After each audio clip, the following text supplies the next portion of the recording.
Hello everyone, my name is Nicole Ebbison-Rowan and I'm one of the occupational therapists with Black Gold Regional Schools. Thanks to the Innovation Fund, I am pleased to be able to bring 5 adjustable slant boards and a class set of pencil grips to each of the 26 kindergarten classes in Black Gold. This short video will explain why these tools are beneficial for preschool and ETS students and how to use them. So let's start with why.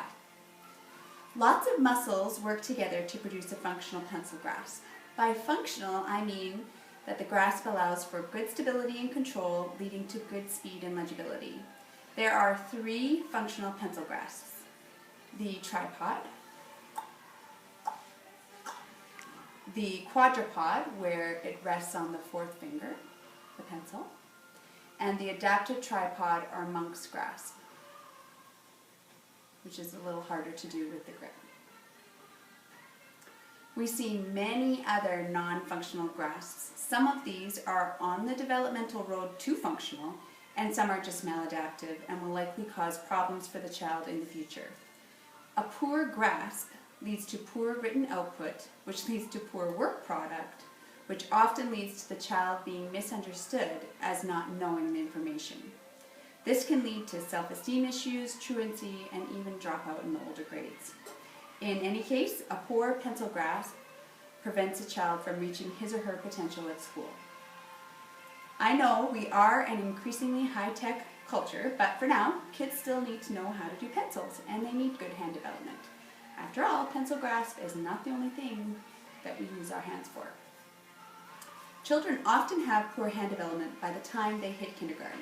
There are lots of culprits that contribute to this: increased screen time, decreased play time, decreased outdoor play, and an increased focus on printing before the hand is ready for pencil paper work. The typical child's hand has adequate development to support a functional pencil grasp by about age 5½, which is more or less after Christmas of the kindergarten year. Before this, if a child does a lot of pencil paper work, or markers or crayons, they often use maladaptive stabilization of the writing utensil. And then this becomes a hard habit to break. I'll show you some quick examples. When you wrap your thumb around, the index grasp is another one. We often see a pronated grasp or a fisted grasp. All of these, the thumb web space, which is this area here, is closed, and that's how the child is stabilizing the pencil, because they don't have muscular development for that stabilization. OTs tackle the issue of poor pencil grasp in 2 main ways. The first way is the Band-Aid solution, which is to use a pencil grip to encourage proper grasp. These grotto grips are easy to use. There is an arrow indicating which direction to put the pencil in. There's a piece of plastic in the middle so that to prevent thumb wrapping. And there's a little saddle on the underside for your 3rd or 4th finger to rest in. The grotto grip works for both right and left hand dominance. It works best on regular pencils and pens, and does not transfer easily to crayons, markers, or the primary wide diameter pencils. You are getting a class set of grotto grips, and best practice would be to use these with all students as a preventative measure. It won't hurt anyone to use them, but it will benefit many students.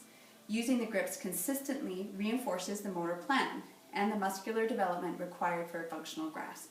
And it allows the child to learn this skill to an automatic kinesthetic level. I would recommend using these grips for the remainder of the school year, and next year using them from September to Christmas break at minimum.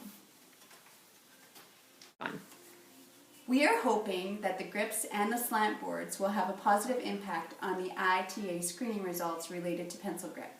This year, on average, 48 to 85% of the students demonstrated non-functional grasps. I think we can improve on that. The second way that OTs address pencil grasp is by dealing with the root of the problem: improve hand development. We can do this in 2 ways: lots of fine motor play to target the skill components, and use a vertical or slanted surface. When you use a vertical or slanted surface, the hand goes into wrist extension. That's when your wrist just bends up like this. This is a position of function, and it's the way the body is designed. When your wrist is flexed, your thumb web space closes, and you compromise range of motion and strength. You can try it yourself to see. When your wrist is extended, the web space falls open and you have full range and full strength. Even more important, the wrist extensor muscles work in synergy with the thumb muscles. So when the wrist extensors are engaged, the thumb muscles turn on. Doing any activity on a vertical or slanted surface will help to strengthen the hand, the thumb, and the wrist muscles, and will take that activity and make it therapeutic. It's pretty good for a low-tech piece of equipment. Before I show you some of the ways to use your slant board, I wanted to share a few things. Using slant boards is recommended by Alberta Education. I included a couple of links in the handout that you will receive with your slant boards. Slant boards are considered low-tech assistive tech. It's up to you how to set up your slant boards. You may want to set up a slant board center or table and rotate the kids through. You may want to assign specific students to use one. You may want to put them out and see who gravitates towards them. I recommend that you watch how the children hold their pencils and their general table work behavior. Do they lean close to the writing surface? Do they flex their wrists or stick their elbow way out to try to stabilize their arm? Does their forearm float above the writing surface rather than resting on it comfortably? Do they get tired easily or avoid pencil paper tasks? Those with the worst grasps would be the highest priority for using the slant boards. But keep in mind, if you have more need than the slant boards you have available, you can also use the wall, a standing easel, a homemade tabletop slant board, or any sort of vertical surface. The slant boards are also good for promoting good posture, reducing visual strain, and for any copying work. So any students struggling with that would be good candidates to use them. These slant boards were made by KJ Laser out of Sherwood Park. You can also get 2 accessories, a book holder and reading guide, and you can check out their website if you are interested in that. Because they are made of clear plexiglass, they are not a barrier between the student and the teacher or peers. You may have to play with the position on the table, angle it on the table. You might have to turn it this way, move it up, bring it closer, and just play with it to see which position gives you the best grasp. Regarding the angle, there are no specific guidelines for the angle to use. Start midway and adjust the angle up or down until you see good positioning. Generally, the higher the angle, the more therapeutic. Lastly, in order to keep your slant board in good condition, use simple soap and water to clean it and avoid any alcohol cleaners like Windex. So here I have my resident 5-year-old. He's 5 years, 2 months, and he's about to use gel gems on the slant board. Just adjusted the easel to get it in a more vertical position. I should note that I swapped out a regular chair for a bar stool so that I could get him at a better height. Without the higher seating, the tabletop is too high and that compromises fine motor skills. Now, Ansel is using the shamrocks to make a dot-to-dot picture.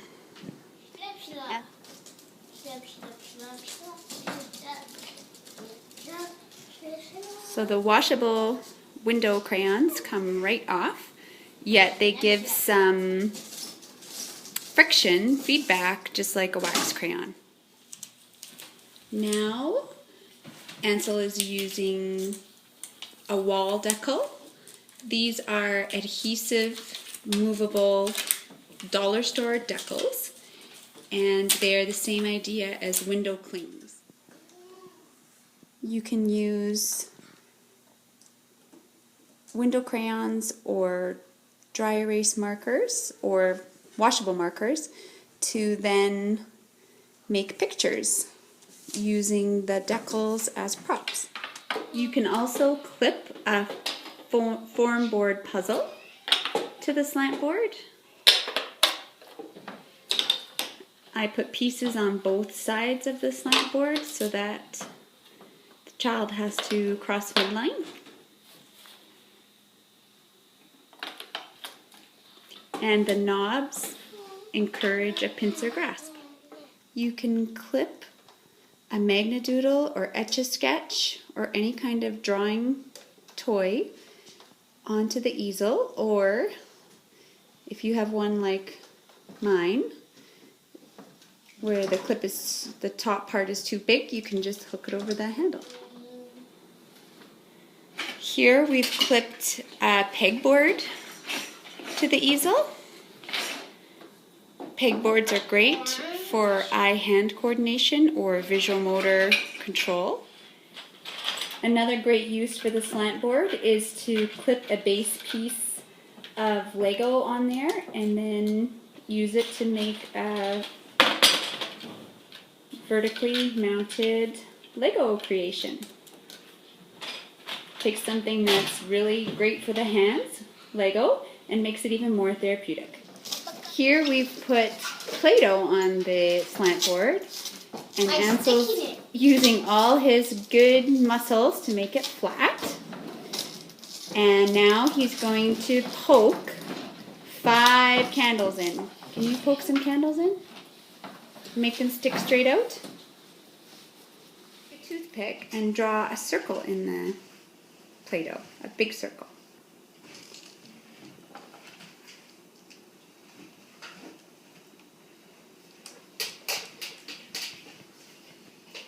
Good job. Now use your fingers to erase the circle. Press down the Play-Doh to erase the circle. Can you push hard and get a star out of there? Yeah. You can also use different materials to do imprinting in the Lego, or in the Play-Doh. You can also use animal figurines to make animal tracks in the Play-Doh. And that takes something that's not very therapeutic for the hands, which is a figurine, and it makes it therapeutic. Here we've put a bath suction toy on the backside of the slant board, and now we are connecting the dots. So now we're squirting on shaving gel, or you could use shaving foam. That's enough. Smoosh it all around.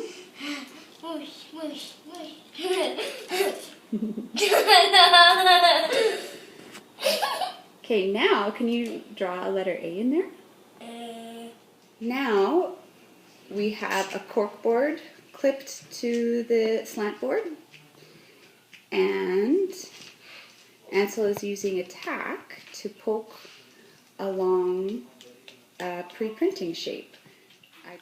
Now we've put a maze in a sheet protector, and we're using a dry erase marker to complete it.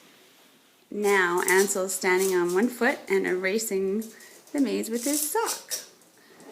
You can just have a special sock designated for that. This works on 1 foot balance and core strength.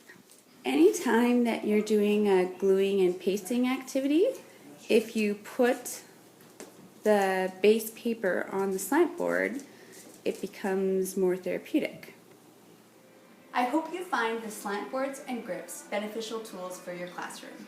If you have any questions or need more ideas of how to use these tools, please feel free to contact me. Thank you.